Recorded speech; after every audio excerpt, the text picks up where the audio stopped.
అల్హమ్దులిల్లాహి రబ్బిల్ ఆలమీన్ వస్సలాతు వస్సలాము అలా అష్రఫిల్ అంబియాయి వల్ ముర్సలీన్ నబియనా ముహమ్మద్ వ అలా ఆలిహి వ అస్హాబిహి అజ్మঈన్.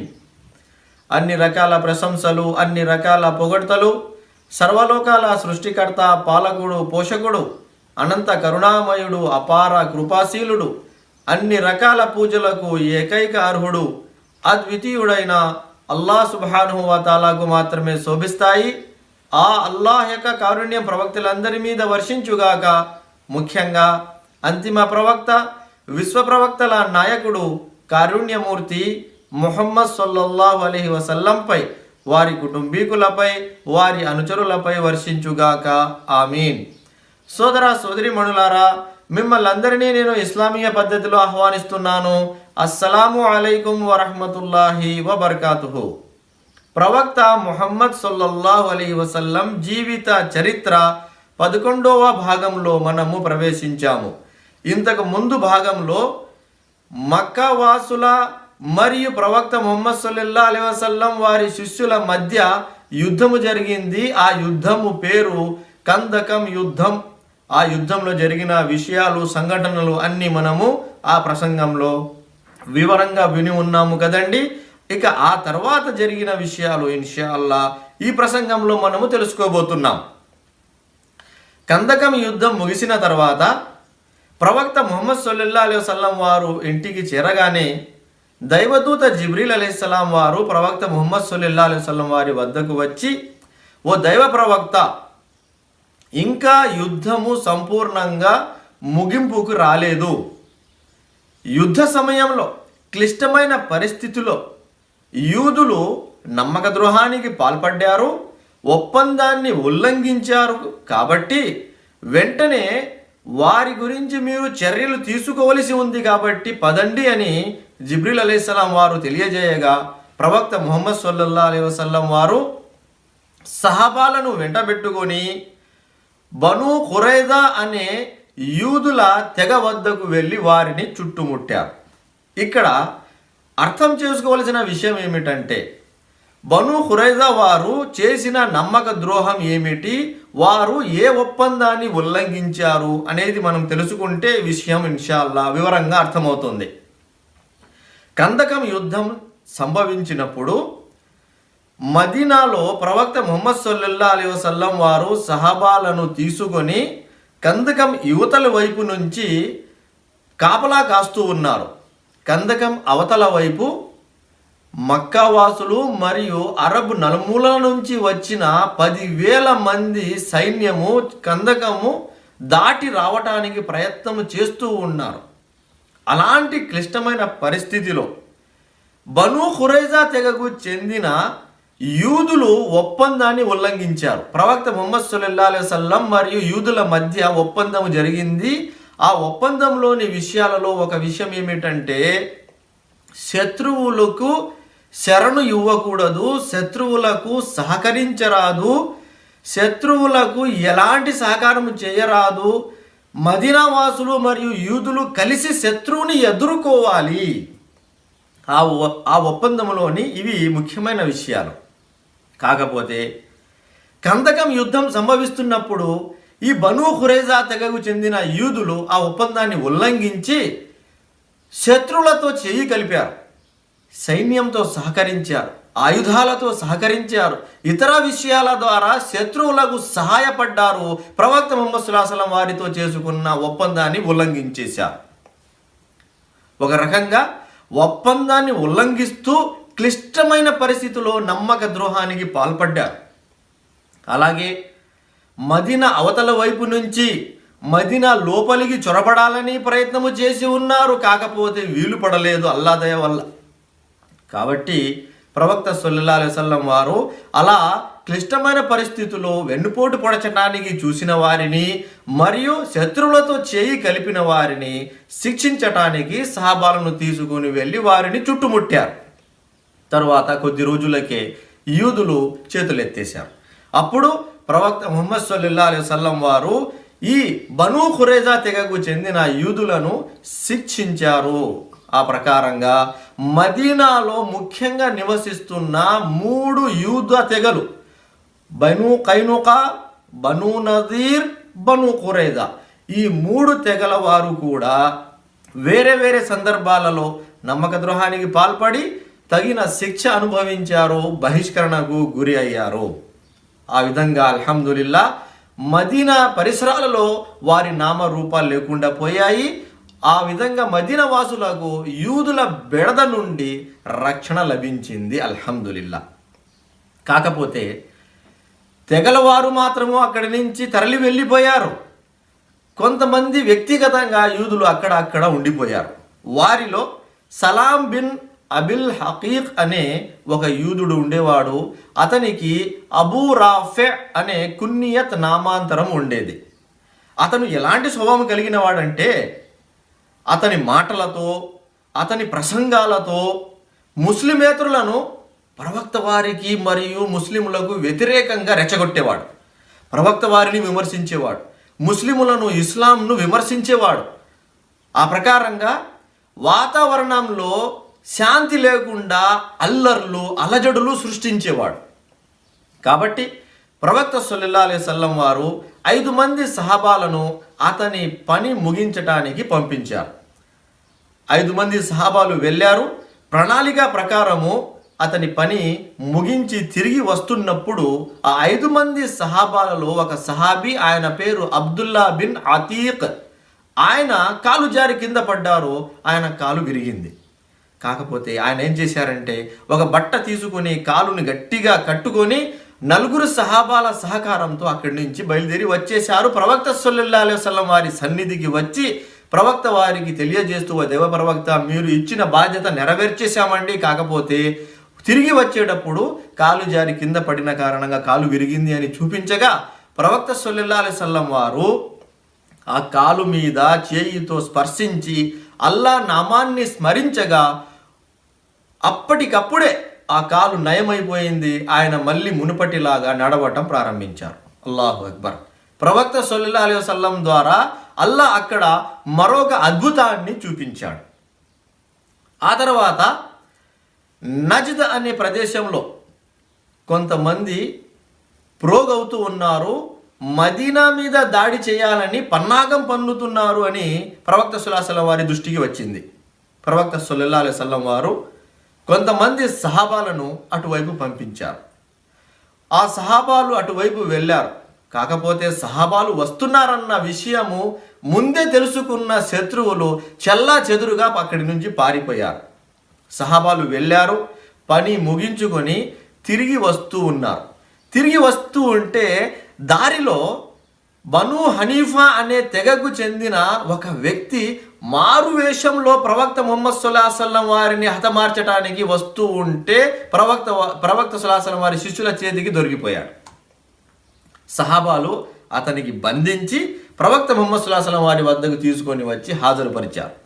ప్రవక్త సల్లల్లాహు అలైహి వసల్లం వారు ఏం చేశారంటే ఆయనకు మస్జిద్ నబవి గుమ్మానికి కట్టేయమని ఆదేశించారు. సహాబాలు ఆయనను తీసుకొని వెళ్ళి మస్జిద్ నబవి గుమ్మానికి కట్టేశారు. ఆ వ్యక్తి పేరు ఏమిటంటే సుమామా బిన్ అస్సాల్ లేదా ఉస్సాల్, 2 రకాలుగా కూడా పలకబడింది. సుమామా బిన్ ఉస్సాల్. ఆయనను మస్జిద్ నబవి గుమ్మంతో కట్టివేయటం జరిగింది.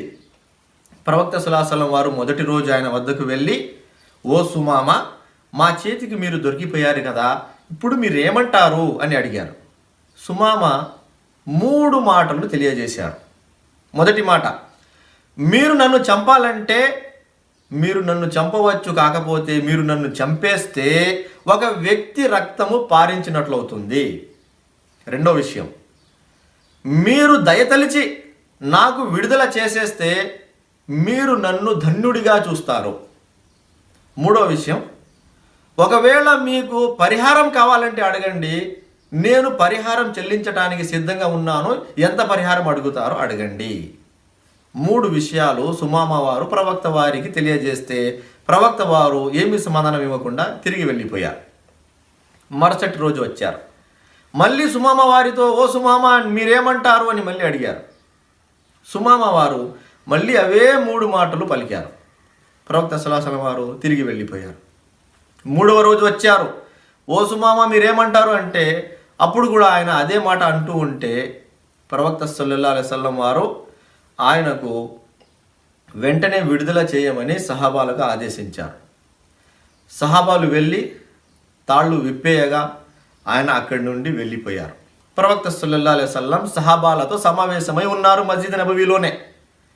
సుమామా వారు వెళ్ళి పక్కనే ఉన్న ఒక ఖర్జూరపు తోటలో నీళ్లు ప్రవహిస్తూ ఉంటే అక్కడ స్నానం చేసి మళ్ళీ మస్జిద్ నబవీలోకి తిరిగి వచ్చి ప్రవక్త వారు సహాబాలతో సమావేశమైన చోటికి వెళ్ళి ప్రవక్త వారి చేయి పట్టుకొని అష్హదు అల్లా ఇలాహ ఇల్లల్లాహ్ వ అష్హదు అన్న ముహమ్మదర్ రసూలుల్లాహ్, అల్లా ఒక్కడే నిజమైన ప్రభు అని నేను సాక్ష్యం ఇస్తున్నాను, ముహమ్మద్ సల్లల్లాహు అలైహి వసల్లం అల్లా పంపించిన నిజమైన ప్రవక్త అని నేను సాక్ష్యం పలుకుతున్నాను అని సాక్ష్యము పలికి వెంటనే ముస్లింగా మారిపోయారు. అల్లాహు అక్బర్. అప్పుడు ఆయన ప్రవక్త సల్లల్లాహు అలైహి వసల్లం వారితో చెప్పిన మాటలు ప్రపంచం నలుమూలలా నివసించే వారందరికీ ఆదర్శంగా నిలిచాయి. ఆయన ఏమన్నారు తెలుసా? ఓ దైవ ప్రవక్త, మిమ్మల్ని చూడక ముందు నేను ఈ ప్రపంచంలో అందరికంటే ఎక్కువగా మిమ్మల్నే అసహించుకున్నాను. మిమ్మల్ని చూడక ముందు నేను ఈ ప్రపంచంలో అందరికంటే ఎక్కువగా మీరు తీసుకొచ్చిన ఇస్లాం ధర్మాన్ని అసహించుకున్నాను. మిమ్మల్ని చూసిన తర్వాత ఇప్పుడు ప్రపంచంలో అందరికంటే ఎక్కువగా మిమ్మల్ని అభిమానిస్తున్నాను, మీరు తీసుకొని వచ్చిన ఇస్లాం ధర్మాన్ని అభిమానిస్తున్నాను. అల్లాహు అక్బర్. చూసారా? ప్రవక్త సల్లల్లాహు అలైహి వసల్లం వారిని చూడక ముందు ఆయన ప్రవక్త వారిని అసహించుకున్నారు, ప్రవక్త వారిని చూశాక అభిమానిగా మారిపోయారు. కారణం ఏంటండి? అచ్చం నేడు ప్రపంచంలో ఎలాంటి కారణాలు ఉన్నాయో అలాంటి కారణాలు ఆ రోజుల్లో కూడా ఉన్నాయి. ఈరోజు ప్రవక్త ముహమ్మద్ సల్లల్లాహు అలైహి వసల్లం వారి చరిత్రను తెలియని కారణంగా చాలామంది పాశ్చాత్య దేశాలకు అమ్ముడిపోయిన మీడియాలలో వచ్చిన కథనాలు విని ప్రవక్త వారిని ద్వేషించుకుంటూ ఉన్నారు, అపార్థానికి అపోహాలకు గురి అయి ఉన్నారు. కానీ వారందరితో నేను కోరుతున్నది ఒకటే, మీరు ప్రవక్త సల్లల్లాహు అలైహి వసల్లం వారి జీవిత చరిత్రను చదవండి. మీకు ఏ భాష వస్తే ఆ భాషలో ప్రవక్త సల్లల్లాహు అలైహి వసల్లం వారి జీవిత చరిత్ర వ్రాయబడి ఉంది. ఆ భాషలోనే మీరు ప్రవక్త వారి జీవిత చరిత్ర చదవండి. మీకు ఉన్న అనుమానాలు, అపోహలు అన్నీ తొలగిపోతాయి.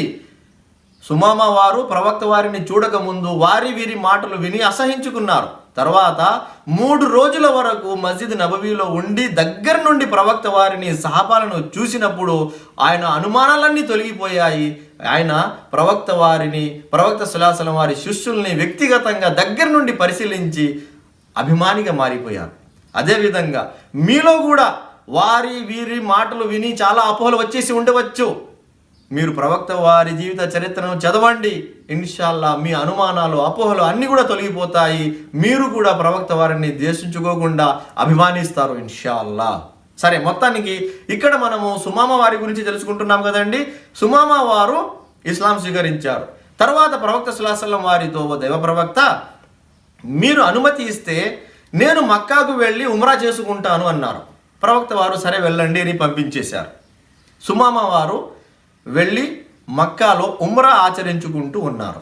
ఉమ్రా ఆచరించుకుంటూ ఉంటే మక్కా వాసులు ఆయనను విమర్శించడం ప్రారంభించారు. ఏంటి సుమామా, మీరు తాత ముత్తాతల పద్ధతుల్ని వదిలేశారా?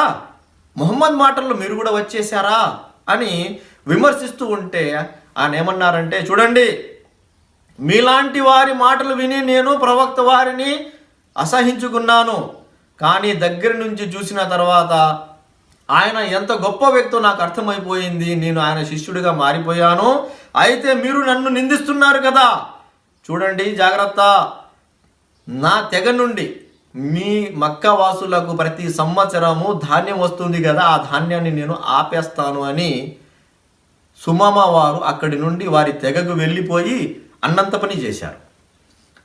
బను హునైఫా వారి వద్ద నుండి మక్కా వాసులకు ప్రతి సంవత్సరము ధాన్యం వచ్చేది, ఆ ధాన్యం ఆపేశారు. ఆ ధాన్యం ఆపేసిన కారణంగా మక్కా వాసులకు ధాన్యం కొరత ఏర్పడింది. మక్కా వాసులకు ఎప్పుడంటే అప్పుడు ధాన్యం దొరకాలంటే దొరకదు, ఆ ప్రదేశము అలాంటిది మరి.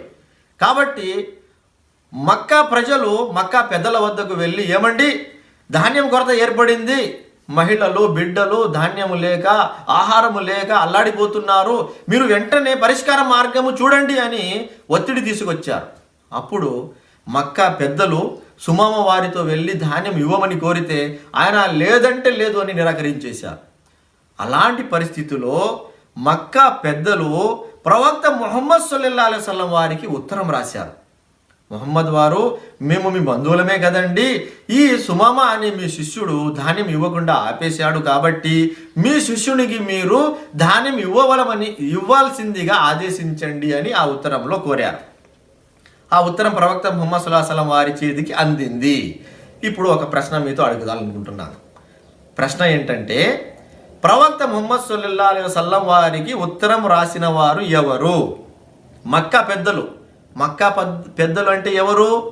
ప్రవక్త ముహమ్మద్ సల్లల్లాహు అలైహి వసల్లం వారికి మక్కాలో ఉన్నప్పుడు కొట్టినవారు, తిట్టినవారు, హింసించినవారు, చివరికి ఆయనను హతమార్చాలని చూసినవారు.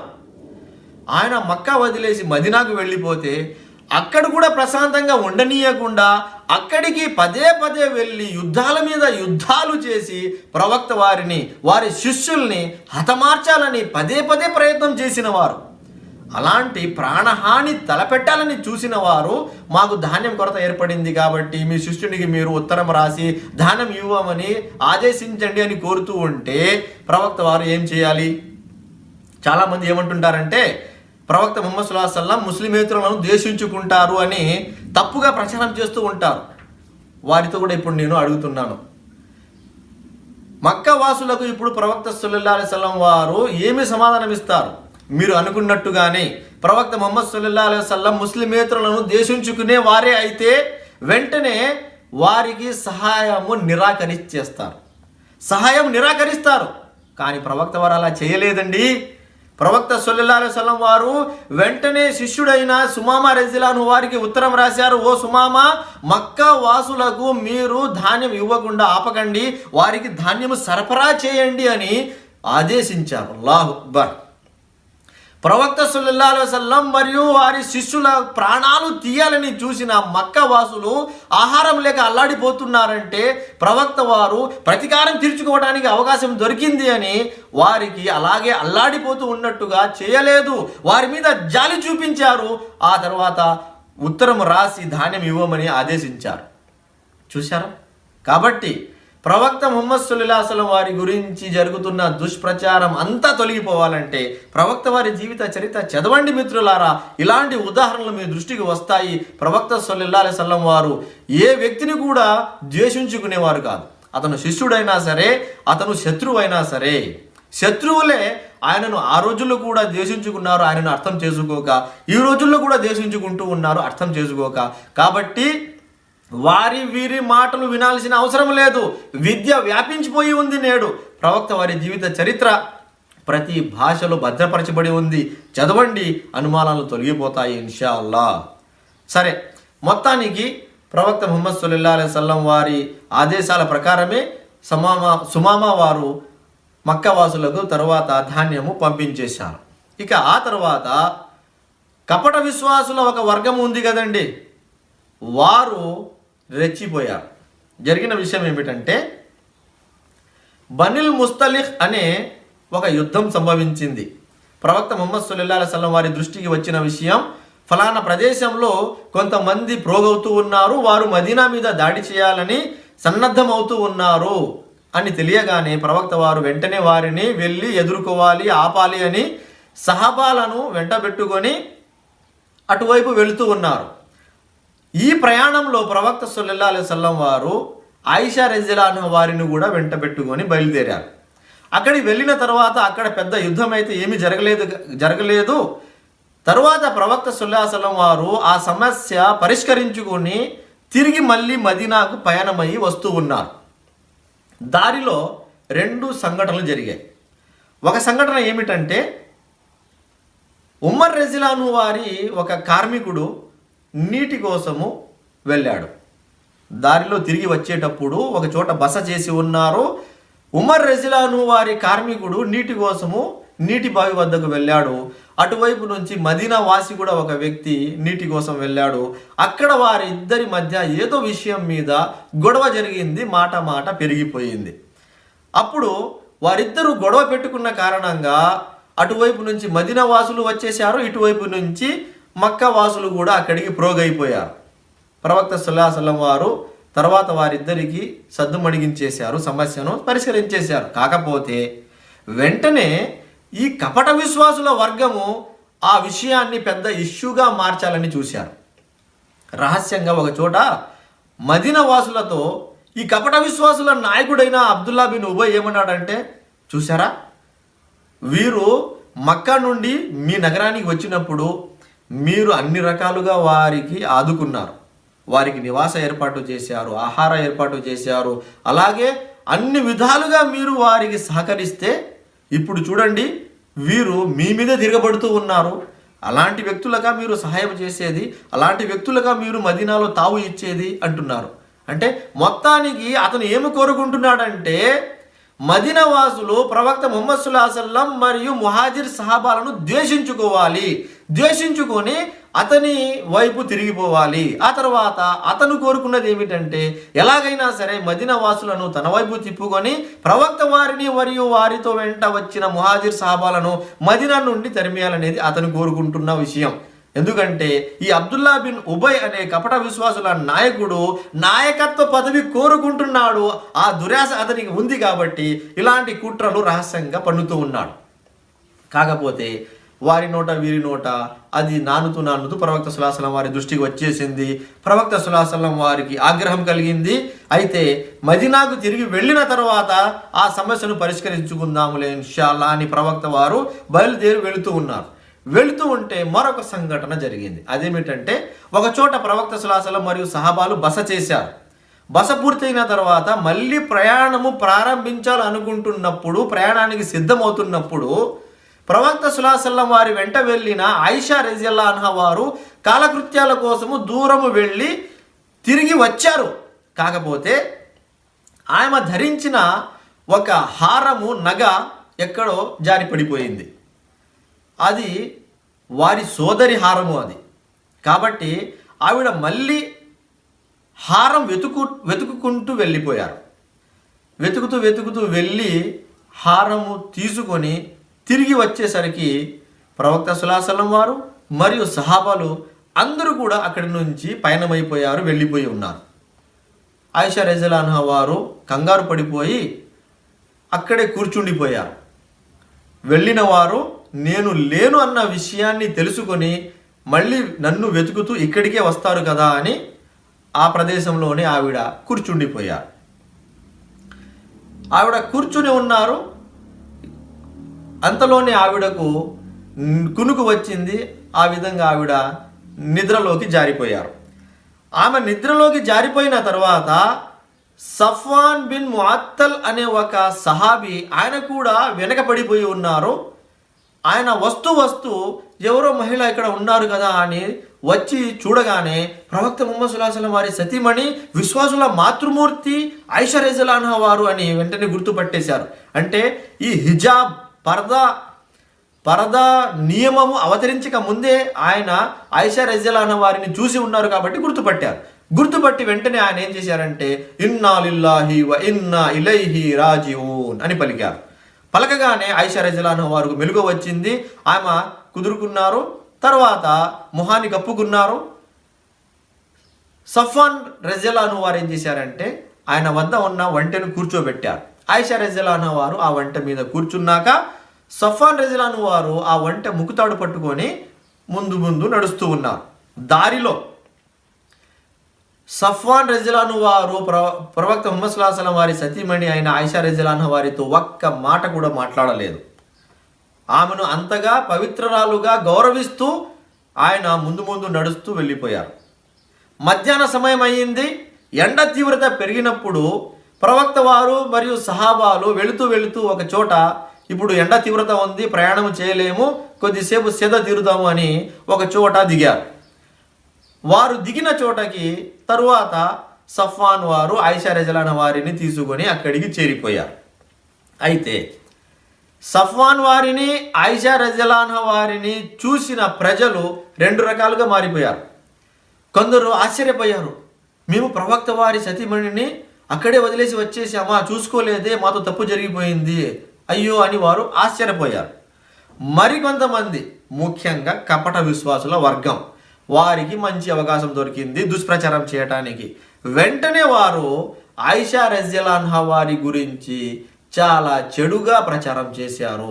సూటిగా చెప్పాలంటే ఆయిషా రజియల్లాహు అన్హా వారి మీద నింద వేసేశారు. కాకపోతే ప్రయాణం ముగించుకొని మదీనాకు వెళ్ళిన తర్వాత మరి ఎక్కువగా ఈ దుష్ప్రచారము చేశారు. ఆయిషా రజియల్లాహు అన్హా వారు ప్రయాణం ముగించుకొని మదీనాకు వెళ్ళిన తర్వాత ఆమె అనారోగ్యానికి గురయ్యారు. అనారోగ్యం కారణంగా ఇంటిలోనే ఉండిపోయారు. మదీనాలో జరుగుతున్న విషయాలు ఆవిడ దృష్టికి రాలేదు. ఆవిడ గురించి బయట జరుగుతున్న దుష్ప్రచారము ఆవిడ దృష్టికి రాలేదు. చాలా రోజుల తర్వాత ఒక రాత్రి ఉమ్మె మిస్తా అనే ఒక మహిళతో పాటు కలిసి కాలకృత్యాలకు బయటకు వెళ్ళారు. దారిలో ఉమ్మె మిస్తా జారి కింద పడ్డారు. జారి కింద పడినప్పుడు ఆమె కోపంతో తన సొంత కుమారుడి మీద శాపం పెట్టారు. తైస మిస్తా అని సొంత కుమారుడి మీద శాపం పెడుతూ ఉంటే ఆయిషా రజియల్లాహు అన్హా వారు వారించారు. అదేమిటమ్మా, మీ సొంత బిడ్డ మీద మీరు శాపం పెడుతున్నారేమిటి, అలా చేయడం మంచిది కాదు కదా అంటే అప్పుడు పిడుగులాంటి వార్త ఆమె వినిపించేశారు. ఏంటండి, మీ గురించి మదీనాలో దుష్ప్రచారం చేస్తున్న వారిలో నా కుమారుడు కూడా ఉన్నారు అని చెప్పేశారు. ఆమె ఆశ్చర్యపోయారు. ఆయిషా రజియల్లాహు అన్హా వారు ఆశ్చర్యపోయారు. నా గురించి దుష్ప్రచారం జరుగుతోందా, ఏమిటి అది అని అడిగితే ఆమె చెప్పేశారు. మీ మీద నింద వేయడం జరిగింది, మీ గురించి మదీనాలో దుష్ప్రచారం జరుగుతూ ఉంది అని. ఆయిషా రజియల్లాహు అన్హా వారు ఒక్కసారిగా కుంగిపోయారు. ఇంటికి వెళ్ళారు. ఏమి మాట్లాడాలో ప్రవక్త వారితో అర్థం కావట్లేదు.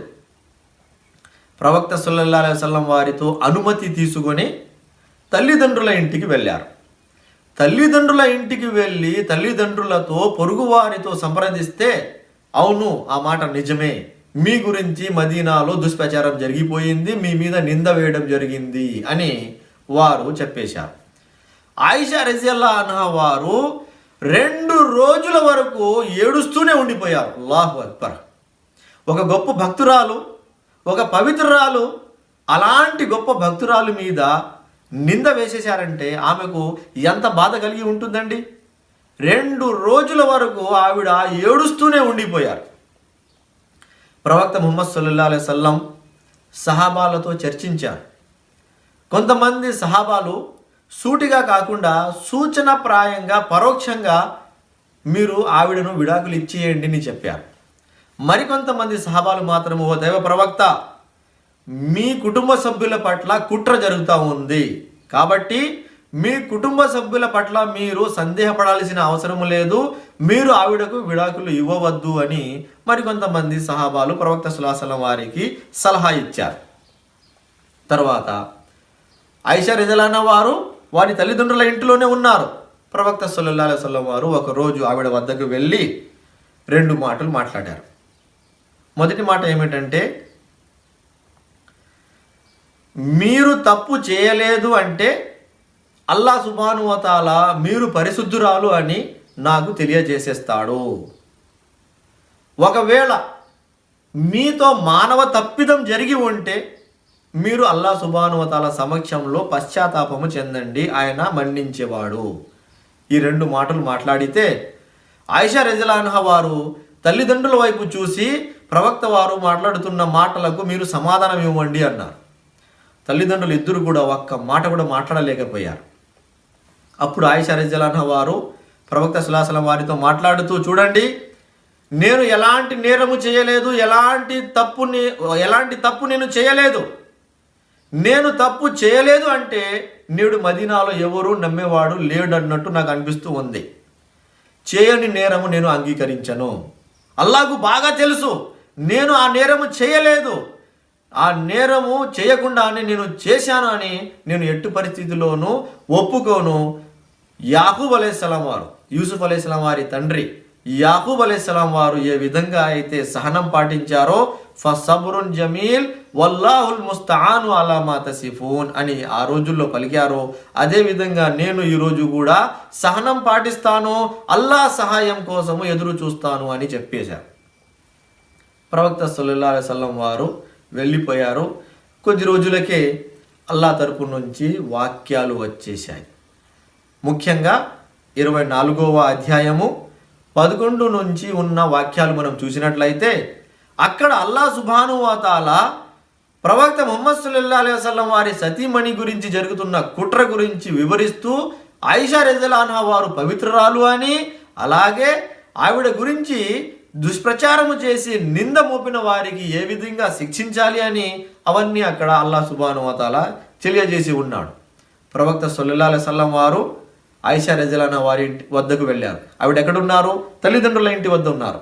అక్కడికి వెళ్ళారు. వెళ్ళి, ఓ ఆయిషా, మీకు శుభవార్త, అల్లా సుబ్హానహు వ తఆలా మీరు పరిశుద్ధురాలు అని వాక్యాలు అవతరింపజేశాడు అని తెలియజేయగానే ఆ మాట విని ఆయిషా రజియల్లాహు అన్హా వారు వారి తల్లిదండ్రులు చాలా సంతోషపడ్డారు. తల్లిదండ్రులైతే వెంటనే ఆయిషా రజియల్లాహు అన్హా వారి వద్దకు వెళ్ళి, ఎలాగైనా తల్లిదండ్రులే కదండి, కుమార్తె వద్దకు వెళ్ళి, ఏమండి అమ్మాయి, మీరు వెంటనే ప్రవక్త ముహమ్మద్ సల్లల్లాహు అలైహి వసల్లం వారి వద్దకు వెళ్ళి ప్రవక్త ముహమ్మద్ సల్లల్లాహు అలైహి వసల్లం వారి నుదుట మీద ముద్దు పెట్టండి అన్నారు. ఇక్కడ అరబ్బులలో అది ఒక రకమైన అలవాటు అండి. ఎక్కువ సంతోషం ఉన్నప్పుడు గౌరవము అభిమానము చాటి చెప్పుకునే పద్ధతిలో వ్యక్తి నుదుట మీద చుంబిస్తారు. ఇది అరబ్బులలో ఒక సంప్రదాయం, ఒక అలవాటు అన్నమాట. తల్లిదండ్రులు ఆయిషా రజియల్లాహు అన్హా వారికి ఆ మాట చెప్పగానే ఆయిషా రజియల్లాహు అన్హా వారు ఏమన్నారంటే, లేదు, నా గురించి అల్లా సుబ్హానహు వ తఆలా ఖురాన్లో వాక్యాలు అవతరింపజేశాడు, నేను పరిశుద్ధురాలు అని, కాబట్టి నేను ముందు వెళ్ళి అల్లా సుబ్హానహు వ తఆలాకు కృతజ్ఞతలు తెలుపుతాను అని ముందు వెళ్ళి అల్లా సుబ్హానహు వ తఆలాకు కృతజ్ఞతలు తెలిపారు. ఆ తర్వాత ప్రవక్త ముహమ్మద్ సల్లల్లాహు అలైహి వసల్లం వారి వద్దకు వెళ్ళారు.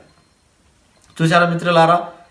ఆ ప్రకారంగా ఆయిషా రజియల్లాహు తఆలా అన్హా వారి మీద వేయబడిన నింద అది దుష్ప్రచారము, తప్పు అని అందరికీ తెలిసిపోయింది. కపట విశ్వాసులు పన్నిన కుట్ర అని కూడా అందరికీ తెలిసిపోయింది. అయితే ఇక్కడ గమనించాల్సిన విషయం ఏమిటంటే, కపట విశ్వాసుల ఒక వర్గం మదీనాలో ఉంటూ ఉంది. కపట విశ్వాసులు ప్రారంభం నుండి ప్రవక్త ముహమ్మద్ సల్లల్లాహు అలైహి వసల్లం మరియు సహాబాలను ద్వేషించుకుంటూ ఉన్నారు.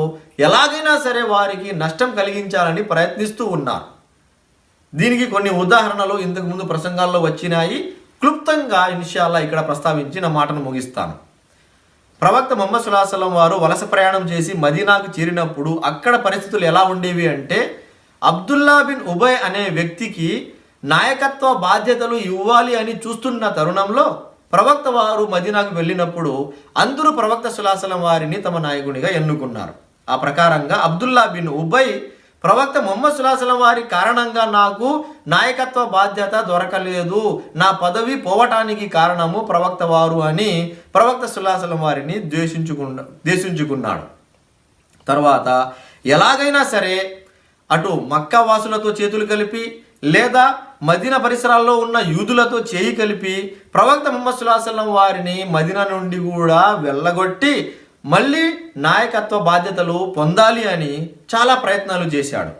ఆ ప్రయత్నాలలోనే ఉహద్ యుద్ధం సంభవించినప్పుడు యుద్ధ మైదానం నుండి 300 మందిని తీసుకుని ఇంటికి వెళ్ళిపోయాడు. అలాగే యూదులతో చేయి కలిపి 2000 మందిని తీసుకొని వచ్చి నేను మీకు సహకరిస్తాను, ప్రవక్త వారికి విరుద్ధంగా పోరాడుతాను అని నమ్మించాడు. కాకపోతే తర్వాత ఆ విధంగా చేయలేదు. అలాగే ప్రవక్త సల్లల్లాహు అలైహి వసల్లం వారు యూదుల మీద చర్యలు తీసుకుంటూ ఉంటే వెళ్ళి వారికి ప్రాణభిక్ష పెట్టాలి అని రకరకాలుగా ప్రవక్త ముహమ్మద్ సల్లల్లాహు అలైహి వసల్లం వారి మీద ఒత్తిడి తీసుకొని వచ్చాడు. అలాగే ప్రవక్త సల్లల్లాహు అలైహి వసల్లం వారి కుటుంబ సభ్యులలో మహిళలను కూడా వదలకుండా వారి మీద నిందలు వేశాడు, దుష్ప్రచారం చేశాడు. ఆ ప్రకారంగా కపట విశ్వాసులు వీరు ప్రారంభం నుండి సమస్యగా మారారు.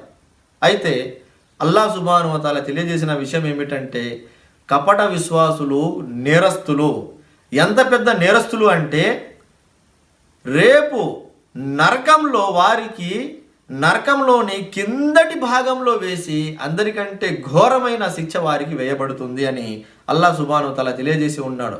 కాబట్టి కపట విశ్వాసులు ప్రవక్త సల్లల్లాహు అలైహి వసల్లం మరియు సహాబాలకు చాలా నష్టం కలిగించాలని చూశారో, అలాగే ప్రవక్త వారి కుటుంబ సభ్యుల గురించి కూడా దుష్ప్రచారం చేశారో, అలాంటి వారు కపట విశ్వాసులు, అల్లాహ్ సుబ్హానహు వ తఆలా అలాంటి వ్యక్తుల నుండి మమ్మల్ని అందరికీ రక్షించుగాక, శరణం కల్పించుగాక. ఆ తర్వాత జరిగిన విషయాలు ఇన్షాల్లా వచ్చే భాగాల్లో తెలుసుకుందాం. అల్లాహ్తో దువా చేస్తున్నాను, అల్లాహ్ సుబ్హానహు వ తఆలా మమ్మల్ని అందరికీ ప్రవక్త మరియు సహాబాల జీవిత చరిత్రలు తెలుసుకొని వారి అడుగుజాడల్లో నడుచుకునే భాగ్యం ప్రసాదించుగాక. ఆమీన్. వజజాకుముల్లాహు ఖైరన్. అస్సలాము అలైకుం వరహ్మతుల్లాహి వబర్కాతుహు.